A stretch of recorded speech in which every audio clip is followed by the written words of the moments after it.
tere kena õhtupoolikut minu poolt, mina olen Tiit Kruuni, õhtu peakangelane Siim, tere kõik Siimu sõbrad, ajaloosõbrad, raamatute sõbrad. Enne kui ma istun siia Siimu kõrvale ja me hakkame sellest konkreetsest teosest rääkima, ma kasutaksin lihtsalt juhust, et ma saaks paar sõna enda kohta öelda. Nimelt, kui Siim mulle helistas paar kuud tagasi ja rääkis oma uuest raamatust ja kutsus, kas ma oleksin nõus aitama tänast esitlust läbi viima, siis loomulikult olin ma kohe nõus. Mitte niivõrd sellepärast, et Siim on tore ja lugupeetud inimene, aga eelkõige tänutäheks ühe õppetunni eest, mis Siim mulle kunagi andis. Ja see ei ole poliitikateemaline üldse, see ei ole ka mingi finantsiline nõuanne, see on võib-olla midagi veelgi tähtsamat. Tegevus toimus eelmisel sajandil, siis kui meil mõlemal olid veel uhkerpunsid. Tegevus toimus ühes nooblis Tallinna hotellis, selle hotelli baaris. Võib-olla me olime võtnud ka klaasikese džintonikut, võib-olla jah, isegi 2. Oli väga meeleolukas õhtu, me rääkisime maailma asjadest, Eesti asjadest, meie ümber oli palju toredaid inimesi, Siim oli populaarne tegelane ja kõik tahtsid temaga rääkida. Ja ühel hetkel, kelle ei olnud veel üldse palju, ütles Siim, et ma pean nüüd koju minema. Mul pere ootab. Mina, tol korral ikka ka üks noore kukena püüdsin nagu varrukast sikutada, et kus sa siis nüüd lähed, et lõbus on, tore on. Ja siis ütles Siim ühe lause, mida ma usun, ma suudan päris täpselt siiani tsiteerida ja see kõlas nõnda. Su ümber võib olla palju austajaid, su ümber võib olla palju kiibitsejaid, su ümber võib olla palju raha, aga kui sul perekonda ei ole, siis ei ole sul ei minevikku ega tulevikku. Mõnikord on minul on mõnikord nii juhtunud, et ma ütlen üks joviaalses meeleolus asju, eks ole, mida ma järgmisel hommikul võib-olla ei mäleta või ei ole väga täpselt läbi mõelnud. Aga see lause, nagu näitavad ka Siimu eelmine raamat Eduard Alverist ja tema uus raamat, ei olnud mitte juhuslikult öeldud. Ma sain sellele täna hommikul jälle kinnituse, et kui tähtis perekond Siimule on. Siim helistas hommikul, ma mõtlesin, et me räägime nüüd midagi tähtsat tänasest esitlusest, aga ei, Siim tahtis rääkida oma lapselapse edukast kooli lõpetamisest ja tegi ülevaate kirjandist, mille ta kirjutas. See on, kui su sõnad ja teod langevad kokku. See on see, kui sa päriselt hoolid oma perekonnast, oma suguvõsast. Ja see raamat, Torupill ja nuga, on Alverite suguvõsast. Pressiteates on öeldud, et see on Alverite saaga. Kui me meenutame maailmakirjanduse suuri saagasid, Forsythide saagat või ma ei tea, 100 aastat üksildust, suuri perekonnalugusid, Budenbrocke, siis enamikel nendega on see lugu, et see perekondade läbi sajandite kulgev ajalugu on kuidagi depressiivne, kurb. See, sõbrad, ma nüüd teen ka reklaamiminuti, see on positiivne ja optimistlik raamat. Aga alustame Siim pealkirjast. Mis asi on Torupill ja nuga? Aitäh sulle, Tiit.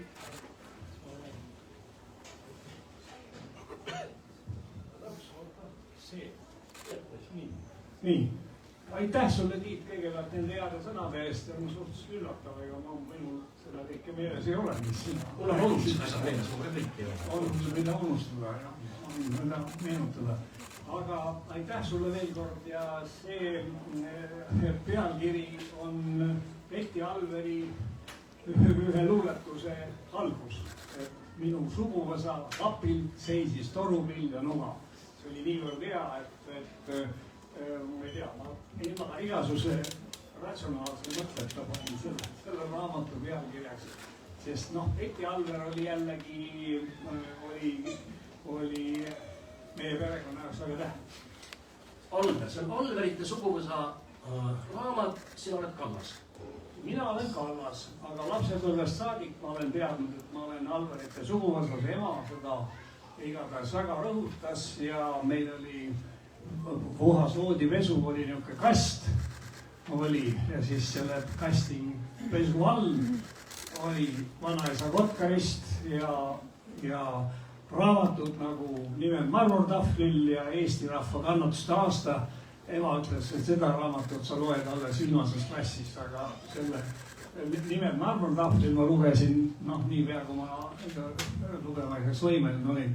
Aga ja siis oligi nii ja tema nagu rääkis ja me käisime selles, see suguvõsa on tõesti kummaline, et ta on pärit Fred Buss isikuloo keskus. Me oleme seda siin Jaan Alveriga koos ajanud neid asju ja seda suguvõsa, et see ongi ainult üks perekonnanimi, et kõik Alverid on omavahel ikkagi kaudselt seotud. Ja see on üks talu, see on Suisrepa kandis, seal on üks talu, seal alles nüüd sai käidud seal, aga lapsepõlves sai ka seal käidud, mulle seal üldse ei meeldinud, sest siis mulle kästi süüa seda meekärge, mis mulle üldse ei maitsenud ja igatahes oli seal see suguvõsa, siiamaani on see talu Alverite käes nüüd. Nii et see on nagu ja seda identiteeti peeti väga oluliseks selles suguvõsas. Kui kaugele sa Alverite suguvõsa ajalukku suudad viia? No ametlikult on esimesed märgid Alverist 17. sajandi lõpul, aga sealt ei ole midagi nagu võtta. Tegelikult see hakkab ikka peale poolest 19. sajandist.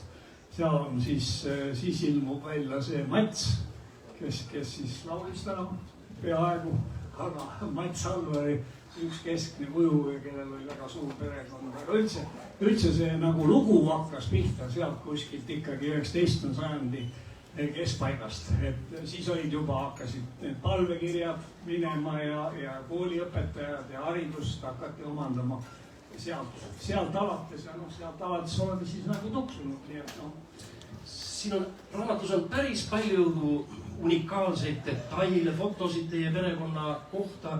Kui palju teie perekonna arhiivi on säilinud või kui palju sul seda materjali kasutada oli enne?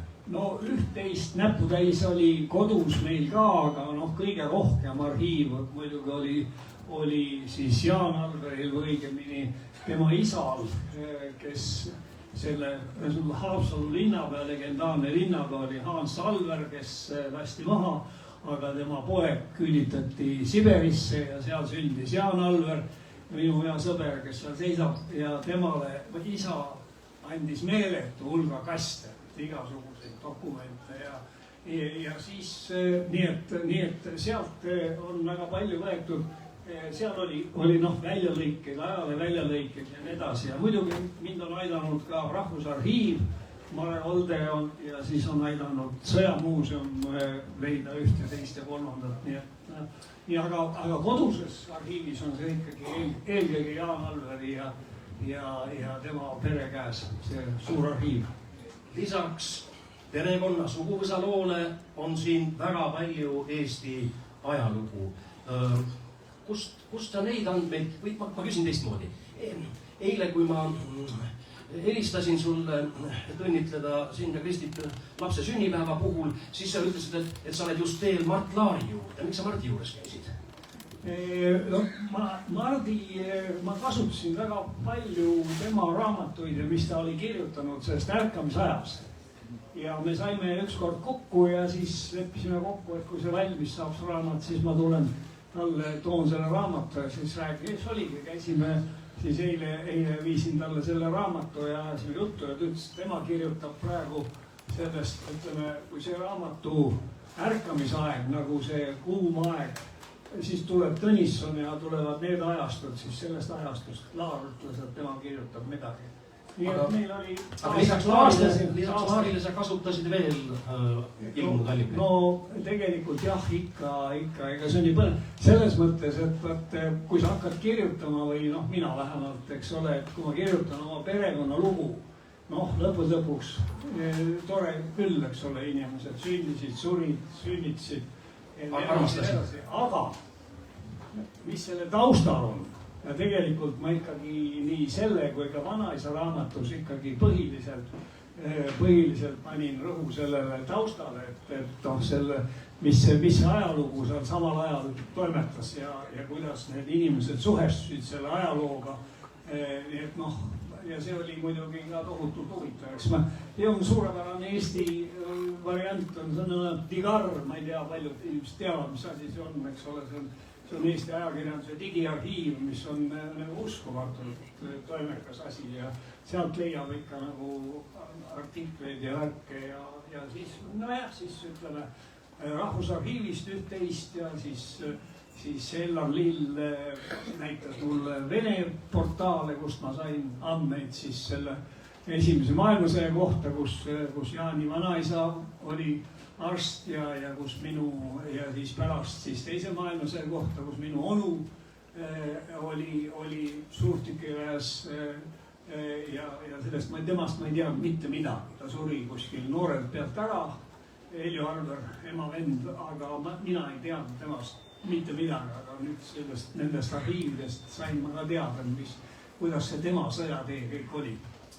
Nii et ühelt poolt perekonnaarhiiv, teiselt poolt riiklikud arhiivid ja eelnevate ajaloolaste tööd, aga siis on selles raamatus on veel üks huvitav kihistus. Eelmise raamatu kohta Kalle Muuli kirjutas, see on faktitruu kõiges peale tegelaste omavaheliste jutuajamiste ning sellisena mitte ainult huvitav, vaid ka hariv lugemine. Kuidas nende dialoogidega nüüd selles raamatus on, kas need on sinu peast tulnud või on need ka dokumentidest välja tulnud? See on ikka puhas looming, nii et ütleme mitte puhas väljamõeldis, aga see väljamõeldis sai väga palju innustust sellest vanaisa raamatust, kus ma palusin Mihkel Mutti, et ta avaldaks arvamust, et mis selle raamatu kohta ja Mutt ütles, et faktid on väga huvitavad, et nendest ta midagi ei ole varem kuulnud, et dialoogid on imelised, et ma võiks kirjutada dialoogi teleseriaalidele, et need dialoogid on nii suurepärased ja siis ütles, et ära jumala pärast hakka ilukirjandusega tegelema, sellest sul midagi välja ei tule. Ja noh, ma võtsin selle siis juhtnööriks, et ilukirjandust kui sellist mingisuguseid süžeesid seal ei ole, aga neid dialooge ma siis kirjutasin nii palju, kui vaimu oli. Kas mingi aukartus ka oli, ma ei tea, näiteks Jakobsoni suhu panna oma sõnu või? Jah, eks lugeja peaks seda hindama, kui see on, tähendab selles mõttes on kõik inimesed on õiged ja faktid on õiged. Kõik faktid on õiged, isegi noh, seal lõpus on üks Saksa saatkonna töötaja mingi nime all, aga see ka oli tegelikult olemas, kellega minu isa kohtus ja nii et noh, need nagu on kõik faktid ja sündmused on kõik faktid, aga see, mis juttu nad omavahel räägivad, mida eriti need parunid räägivad, kui Hando Runne hakkas seda lugema, siis ta ütles, et see on nii ootamatu, mida sa oled siia kirjutanud, sa paned parunitele suhu meie kaasaegse jutu. Ma ütlesin, et väike mõte oligi selles, et see nii teha.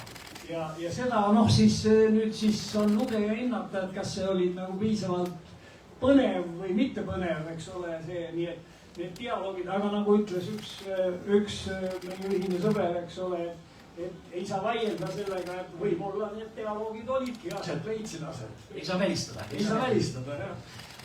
Nii nagu sa juba ütlesid, eks ole, see on ühelt poolt ajalooline raamat, teiselt poolt väga intrigeerivalt kaasaegne raamat ja nendest ajaloolistest vaidlustest tulevad välja teemad, mis panevad meid ka täna muretsema, mille peale me mõtleme, noh, ma ei tea, hakkame eesti keelest peale.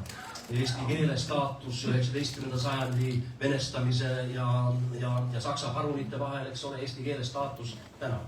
See oli suur, see ongi tegelikult võib-olla, kui ma ise peaksin rõhutama, et mis seal raamatus nagu väärib lugemist, siis tõepoolest see võitlus eesti keele pärast, mis eriti nagu kulmineerus Aleksandri kooli loomisega seoses, aga tegelikult oli ühiskonnas ka ikkagi kogu aeg oli neid kahtlusi, et mis pärast seda eesti keelt, et Goethet ju lugege parem originaalis, eks ole, mis siin ja see on siiamaani, see on tänapäevane kogu see teema, eks ole, milleks kõike eesti keelde panna ja niikuinii ei saagi kõike eesti keelde panna, et see nüüd dilemma on see ja teine muidugi suur teema, mis mulle endale väga südamelähedane on ikka see, et Eestimaa, ühesõnaga Eesti, Euroopa ja Venemaa vahel. Noh, antud juhul tähendas see seda, mida Lennart Meri ütles, eks ole, mis mulle väga salvestus pähe on see, et Euroopa, juba Euroopa valitses vaimselt Eestit kuni selle venestuse alguseni. Et noh, Balti erikord oli tegelikult Euroopa kord ja siis noh, aga see võitlus kogu aeg selle pärast, eks ole, tulid venestajad ja siis kõik need muistus väga huvitavad on need, seda ei ole üldse eesti keeles avaldatud, seda kuulsat Schirreni vastust. Et kõik minu meelest koolides oli sellest juttu, et Schirreni vastus, kui Schirren kirjutas see venestaja Samarin kirjutas, eks ole, et kuidas tuleb vene keelt küll ja vene kogu see Baltikum on vaja venestada ja siis Schirren, Tartu Ülikooli professor ja õpetajate Eesti Seltsi president vastas sellele ja see on ainult saksa keeles olemas, nii et ma suure pingutusega olulisi kohti sealt sõnanotaabiga lugesin, aga see on tegelikult vääriks isegi nagu avaldamist eesti keeles. Aga noh, see võitlus ikkagi selle sama pärast, et kus see Eesti siis ikkagi ka täna on. Ja noh, kui sa mõtled, et täna tundub, et küsimus on lahendatud, et me oleme Euroopas, see on, kõik on klaar. Aga mõtlema hakata, kas homme on ka kõik klaar või ülehomme või mis saab siis, kui näiteks, mis saab siin, kui Ukraina, nüüd on jätke see omavahel, ärge seda edasi rääkige, aga kui Ukraina, ütleme, sõda lõpeb ja missugune on siis jõudude paigutus siis ja kui siis, ütleme, Ameerika ja Venemaa hakkavad jagama seda piirkonda ja siis, kui jälle mõtlema hakata nagu, et Eesti eliit jaotus ju ikkagi põhiliselt oli ju kogu Jakobsoni ja Köhleri leer oli ju venemeelne leer. Eks ole, Hurt oli Luteri kirikuõpetaja ja vastavalt siis oli ta Euroopa poolne. Aga noh, see teemad ei ole kuskile kadunud selles mõttes, et see oli ka nagu, millel on kindlasti milline ajaline dimensioon ka tulevikku. Ma ise kirjutasin välja väga selge tsitaadi raamatust. Tarvastu on ise osa Euroopast, nii nagu Liivimaa, nagu Voore küla. Aga Venemaa ei ole Euroopa, tsitaadi lõpp. Sellel teemal sa juba rääkisid, ma tean, me võiks arutada veel pikalt, aga ja osati sa vastasid ka minu küsimusele, mille ma seda lugedes kirja panin, et mis on need põhjused, miks Eesti ei saa olla neutraalne tänases maailmas, nii nagu mõned poliitikud, õnneks küll üksikud, aga paljude järgijatega poliitikud seda praegu räägivad. Kunagi ei ole, see neutraalsus ei ole, noh, seda jõudu ei ole, neutraalne olla, eks ole, et ja ongi kõik, ja sul lihtsalt ei anta seda valikut ja noh, vaadake kaarti, eks ole, alati võib selle võrra vastata, et vaadake kaarti, te saate aru, et Venemaa huvi Balti mere ranniku vastu ei kao mitte kunagi. See on strateegiliselt nii oluline, eks ole, et kontrollida seda piirkonda. Noh, meie oleme siin parasjagu, eks ole, niimoodi ajame oma asja ja loeme oma luuletusi ja oleme väga õnnelikud, aga see tarvitse kõigile meeldib. Veel kaasajaga seotud teemasid, mis su raamatus on hästi teravalt esitatud, eestlaste hariduspüüded. Aleksandri kool ja kuidas ka kehvade olude kiuste püüdsid Eesti vanemad oma lapsi harida, see ei ole tänaseni kuhugi kadunud. Mis selle põhjus on sinu arvates, et haridus meie jaoks nii väärtuslik on? See on ülihuvitav küsimus, me oleme seda siin ka sõber Jaan Alveriga arutanud, et see on nagu mingil moel väljapääs, et kuna meil ei ole aadlit ja meil ei ole nagu struktuuri, et ühesõnaga kui saaks nagu ohvitseriks, eks ole, saaks ja tõuseks kindraliks, kui see tee oleks olemas eestlaste jaoks.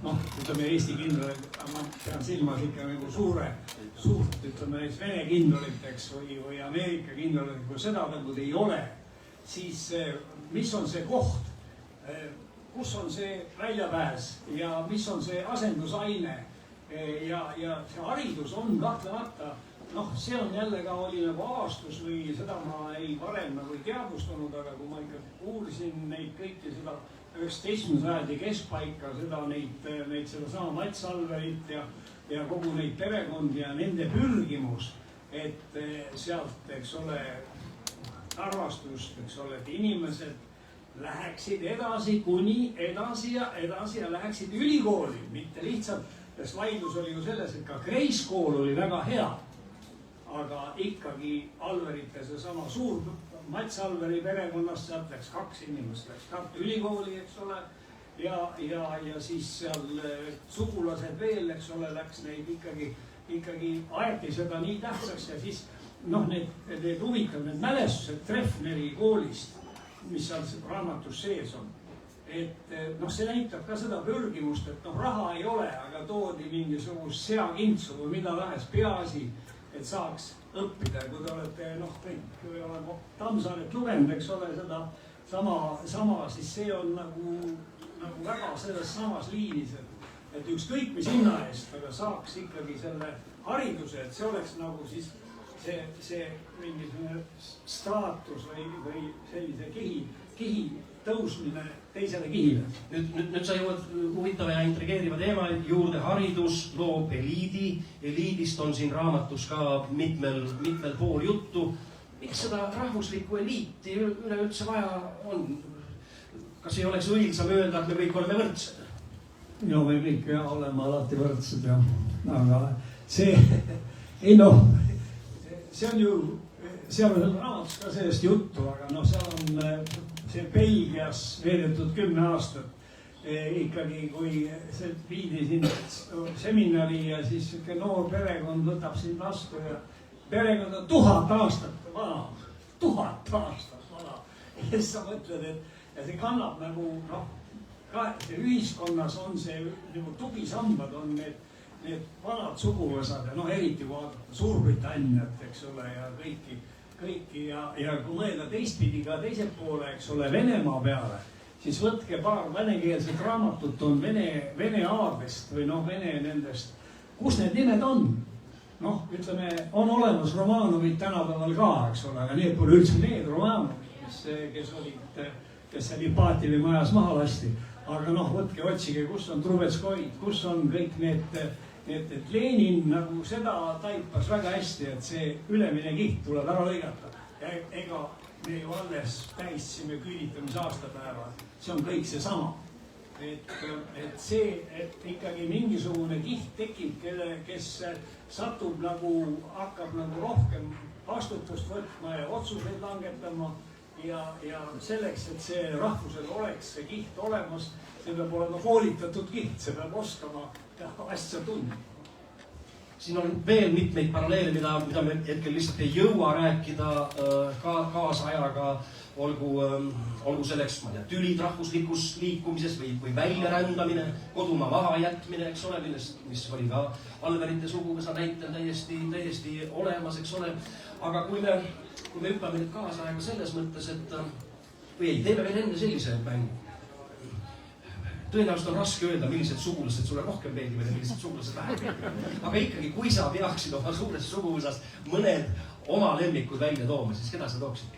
No see on ikka Betty Alver, ma arvan, et see on nagu lihtne selles mõttes, et ei, eks noh, tähendab teine, kui veel üks nimi võtta, siis ma ütleksin minu oma ema, kes tegelikult ju oli järjekindlalt, no mida vanemaks ma saan, seda rohkem ma saan aru, kui suur on tema mõju olnud minuga ja tema ju hoidis seda Alverite kogu seda identiteeti nagu väga tähtsal kohal.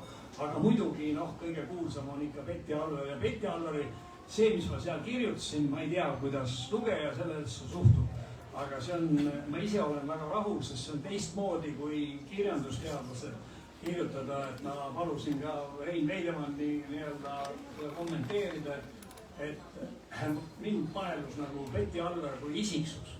et noh, luuletaja niikuinii oli ta juba ülikooli ajal, me kõik teadsime ja olime lugenud, aga see isiksus, kuivõrd väliselt nagu täiesti niisugune nõrk inimene, nagu habras, eks ole, ja saamatu, selgelt saamatu inimene, oli tegelikult ikka niisuguse karakteriga, eks ole, et ma nagu seda siin tõin selle näite, eks ole, et kui ta tuli pimedusest välja ja no minu kodus seda jälgiti väga hoolega, et ema jälgis väga hoolega Petti Alverit. Esimene asi, mis ilmus, oli Mõrane peegel ja see on mul ka täna olemas, see Loomingu raamatukogu Mõrane peegel.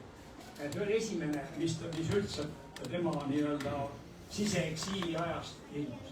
Ja noh, siis pakuti talle elušanssi, elutööd, niisugust, mida mitte kunagi enam mitte kellelegi ei pakuta. Talle pakuti tõlkida Jevgeni Onegini, maailmakirjanduse tippteos ja sulle pakutakse ja noh, ütleme, teist korda ei pakuta, eks ole.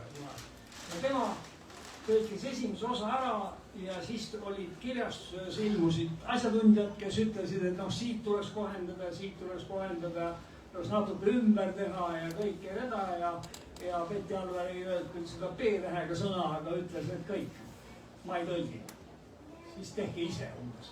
Ja muidu kirjastus tõusis tagajalgadele ja ikkagi ta sai tõlkida selle Petti Alveri, mis on üks unelmate tõlge, mis on nii suurepärane tõlge, et see on, noh, ta tegi täpselt nii, nagu tema tahtis. Vaatamata sellele, et ta oli nii nöögitud juba pikalt olnud ja võis olla nagu, et kartis, aga ta ei konna ega kuradit, nagu minu armastas öelda. Aga võtame mõne Alverite suguvõsa liikme veel ja ma küsiksin niipidi, et mida oleks munitsipaalpoliitikul Haapsalus väga armastatud Hans Alveril öelda tänastele munitsipaalpoliitikutele, kunagine Haapsalu linnapea, mida ta võiks öelda, ma ei tea, Tallinna linnapea?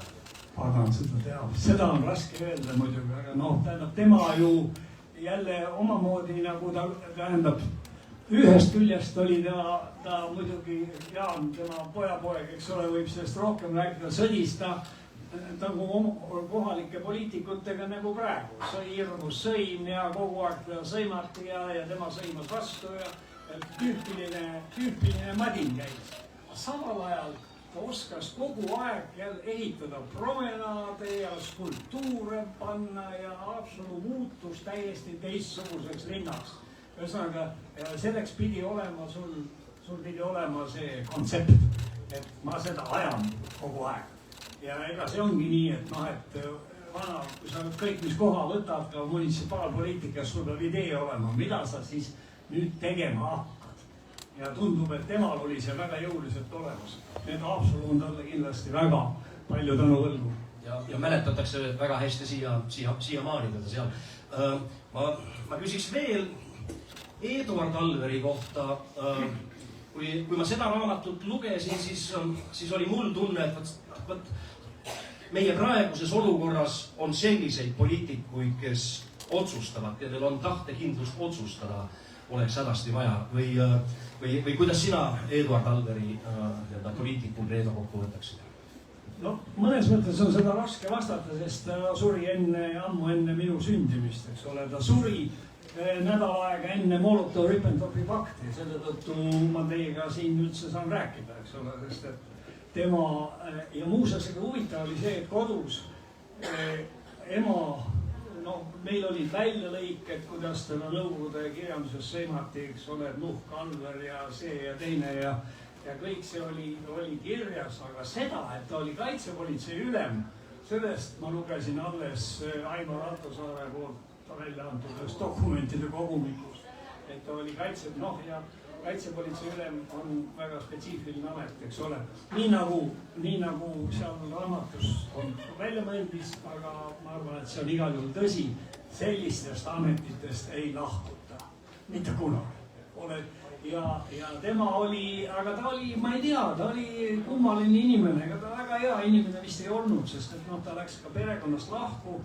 Ja siis tema karjäär hakkas siis niimoodi kõikuma, eks ole.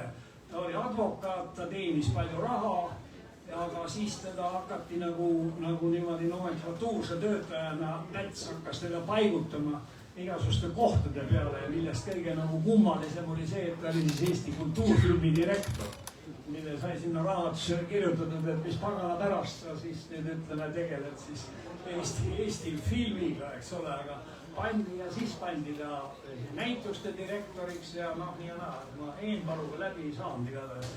See on ka kindel, aga ma ei oska öelda, ma arvan, et ta oli üsna kinnine inimene. Ma arvan, et kui lugeda kõike seda, ka neid asju, mis kirjutati, mida Laaman kirjutas juba ja nendest iseseisvu sünniaegadest, kus ta siis mängis üsna olulist rolli, eks ole. Ta oli vist niisugune kinnine, üsna kinnine mees, kes tõepoolest nagu ei kannatanud mingit vastuvaidlemist ja ütles, et nüüd tehakse nii ja tehti ja kogu aeg teda pandi. See on nagu huvitav, et teda pandi kogu aeg mingite kohtade peale. Kõigepealt ta oli, eks ole, põgenike organisatsiooni juht. Noh, kõik teavad, mis tähendab põgenikega tegelemine, eks ole. Siis ta oli sõjakahjude rekvireerimise peakomisjoni esimees. Tema tegeles kõigi hobuste ja kõigi asjade rekvireerimisega. Ja noh, ta oli Kaitseliidu ülem, kus ta Kaitseliidu ülem ilmselt astus üle piiri. Sellepärast, et Kaitseliidu ülemana tegi ta spordisalga jutumärkides, see on kirjutatud jutumärkides spordisalga. Et noh, spordisalgat, kellel on mingi 10-15 meest ja kuulipinduja ja nii edasi. Spordisalg, kuulipindujatega, oli tema eriüksused, mis tegelikult tegid selle kuulsa, sulgesid selle ametiühingute kongressi, millest palju pahandust tuli. Need kõigis siin on neid põnevaid tegelasi ja suguvõsas veel kümneid ja kümneid ja kahjuks kõigist rääkida ei jõua, aga ma küsiks lõppfaasis sellise küsimuse, et ütle, kas oma inimestest on kergem või raskem sul kirjutada, kui näiteks oli kirjutada väga head liberalismi raamatut? Kumb oli kergem, kumb raskem? Mis on erinevus? Väga lihtne vastata, oma inimestest on ikka pagana raske kirjutada. Ikka, eriti kui saab nagu ajalukku kirjutada, kus sa tead, et kõik on, eks ole, dokumente ja nii, see on palju lihtsam. Kui siis, kui sa hakkad kaasaega kirjutada, sa mõtled, aga need on ju elus. Et kui ma siin midagi kirjutan, et kas see, kuidas see siis nüüd läheb ja kas seda võib kirjutada või ei või kirjutada. Et selles mõttes omadest on keerulisem. Nüüd peaks tegema ühe teadusliku, selleks oleks vaja professor Veidemani, eks ole, ühe teadusliku kokkuvõtte sellest raamatust, enne kui me vestlusvooru lõpetame. Kui ma seda ise püüaksin teha, siis raamat püsib nagu kolmel väga olulisel paalal. Üks on selline armas, natuke nostalgiline perekonnakroonika. Teine on väga korralik ajalooline ülevaade. Ja kolmas sammas raamatul, sellest ei saa ka üle ega ümber või sina ei saa sellest üle ega ümber. See on ikkagi rahvuspoliitiline manifest oma keele ja kultuuri säilitamiseks, mis on selle raamatu väga oluline dominant minu meelest. Kui ma midagi võin publikule soovitada peale selle raamatu lugemise, siis seda, et pange oma suguvõsa lood killudki, väikesed mälestuskilludki, pange kirja, see ei ole mitte ainult teie isiklik ajalugu, vaid nagu sa oma raamatus ütled, Eesti ajalugu koosnebki perekondade, suguvõsade ajaloost. Mina rohkem, mitte et ma oleks küsinud tarku küsimusi, aga mina rohkem, kui kellelgi oleks mõni tark küsimus Siimule, siis hetkeks on see võimalus. Kui ei taha seda teha avalikult, siis järgneb autogrammide ja privaatvestluste voor. Raamatud on siin olemas, minge pärast kassast ka läbi. Mina praegu tänan Siimu. Aitäh sulle! Aitäh publikule ka!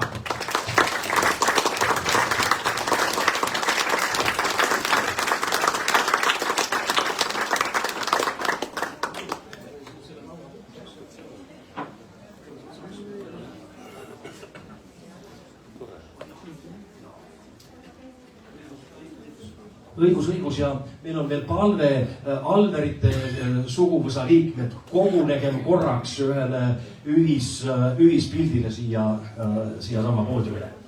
ja siis on Siim kõigi käsutuses koos pastapliiatsitega.